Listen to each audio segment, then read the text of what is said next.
नमस्कार जी, उत्तर प्रदेश उत्तराखंड देख रहे हैं आप। मैं हूं कुंदन जमैर। दूसरे विश्व युद्ध में परमाणु बम चला तो युद्ध रुक गया था, लेकिन मिडिल ईस्ट में इसी एटम बम को लेकर तीसरे विश्व युद्ध की आहट सुनाई देने लगी है।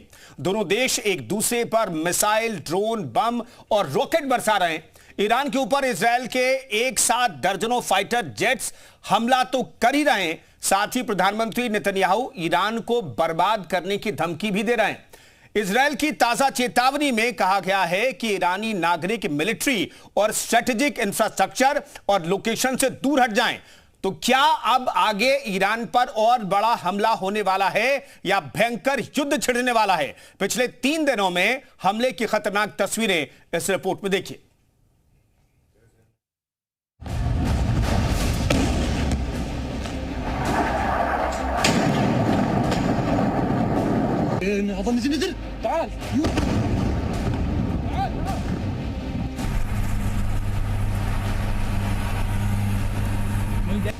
इजरायल और ईरान के टकराव को 3 दिन हो चुके हैं। शुक्रवार सुबह से शुरू हुए हमले लगातार जारी हैं।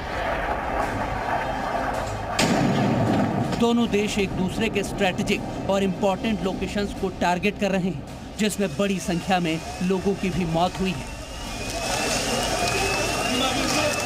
इसके बावजूद दोनों देश झुकने को तैयार नहीं हैं। अब तक दोनों देशों ने एक दूसरे पर जो हमले किए हैं, उसकी 10 सबसे प्रलयकारी और दिल दहला देने वाली तबाही की तस्वीरें आपको दिखाने जा रहे हैं। इजरायल ने ईरान पर पूरी प्लानिंग के तहत अटैक किया था, जिसमें सबसे बड़ा टारगेट ईरान के न्यूक्लियर ठिकाने थे। इसके साथ ही इजरायल ने सैन्य ठिकानों पर जमकर अटैक किया, साथ ही मिलिट्री स्टेशंस को खाली कराने का निर्देश दे दिया। इसके अलावा इजरायल ने ईरान के ऑयल और गैस रिफाइनरी पर भी हमला करके तबाही मचा दी। राजधानी तेहरान के साथ कई शहरों पर ताबड़तोड़ हमला करके ईरान को दहला दिया। जवाबी कार्रवाई में ईरान ने भी इजरायल डिफेंस फोर्स के हेडक्वार्टर पर हमला किया, तेल अवीव पर मिसाइल अटैक किया, रिहायशी इलाकों को निशाना बनाया, जिसमें 14 इजरायली मारे गए और 380 घायल हैं। ईरान ने जेरूशलम को भी निशाना बनाया, साथ ही इजरायल के हाइफा नेवल बेस पर भी बड़ा हमला बोला। ईरान की जवाबी कार्रवाई के बाद इजरायल अब बड़ा बदला लेने की तैयारी कर रहा है। इजरायली डिफेंस फोर्सेस ने ईरान के मिलिट्री बेस और हथियार फैक्ट्रियों और उनके आसपास रहने वालों को तुरंत इलाका खाली करने की चेतावनी जारी कर दी है। आईडीएफ के कर्नल अविचय अद्री ने कहा है कि मिलिट्री ठिकानों और हथियार फैक्ट्रियों के पास रहना ईरानियों के लिए खतरनाक हो सकता है। बीती रात इजरायल ने ऑपरेशन राइजिंग लॉयन के तहत ईरान में बड़ी स्ट्राइक की। पिछले 3 दिनों में इजरायल ने ईरान के 170 टारगेट और 720 मिलिट्री ठिकानों को निशाना बनाया। न्यूक्लियर कमांड हेडक्वार्टर पर हमला किया।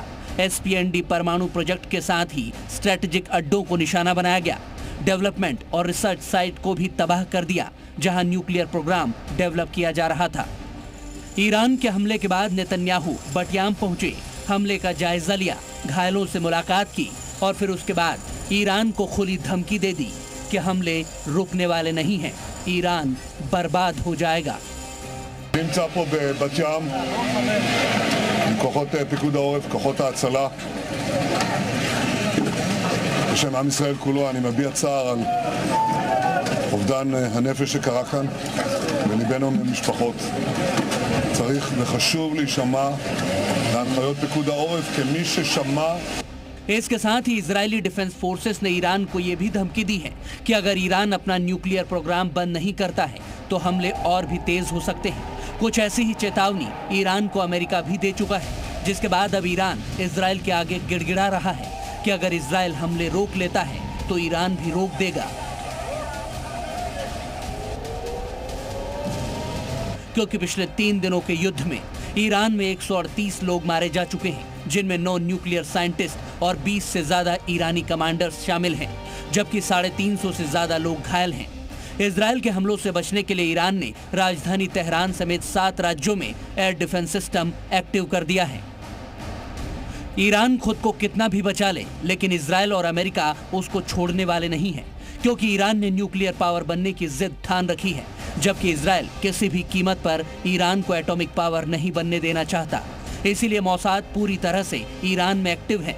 हमेशा इजराइल ये पता लगाता रहता है कि ईरान किस जगह पर न्यूक्लियर प्रोग्राम चला रहा है, फिर पूरी प्लानिंग करके न्यूक्लियर प्रोग्राम साइट्स पर हमला करके उन्हें तबाह कर देता है, फिर ईरान के परमाणु वैज्ञानिकों को भी मार देता है। सूत्रों की माने तो ताजा टकराव में भी इजराइल ईरान के 14 परमाणु वैज्ञानिक मारे जा चुके हैं। कुछ साइंटिस्ट मिसाइल अटैक में तो कुछ कार बम विस्फोट में मारे गए। इजरायली सेना ने शनिवार को 9 ईरानी परमाणु वैज्ञानिकों के नाम जारी किए थे। इनमें से कई मोहसेना फखरीजादेह के उत्तराधिकारी थे। फखरीजादेह को ईरान में न्यूक्लियर प्रोजेक्ट का जनक माना जाता है। इजराइल ने 2020 में उनकी हत्या कर दी थी। भले ही अमेरिका ने इस टकराव से खुद को अलग कर लिया हो, लेकिन दुनिया को पता है कि इस वॉर के पीछे अमेरिका ही है, जो चाहता है कि ईरान न्यूक्लियर डील करे और परमाणु बम बनाने की जिद छोड़ दे। इसीलिए बढ़ते टकराव को देखते हुए ट्रंप ने कहा है, अब भी इजराइल और ईरान के बीच शांति लाने के लिए कई बातचीत और मुलाकातें हो रही है। मैं बहुत कुछ करता हूं, लेकिन क्रेडिट नहीं लेता। लेकिन कोई बात नहीं, लोग समझते हैं इजराइल और ईरान को भारत और पाकिस्तान की तरह आपस में समझौता करना चाहिए। ट्रंप ने यह भी दावा किया कि ये दोनों देशों के बीच शांति समझौता जल्द हो सकता है। इजराइल के बढ़ते हमलों से ईरान के अंदर भी बगावत की बू आने लगी है। कयास लगाए जा रहे हैं कि ईरान में तख्ता पलट हो सकता है और कट्टर इस्लामिक शासन से ईरानियों को मुक्ति मिल सकती है।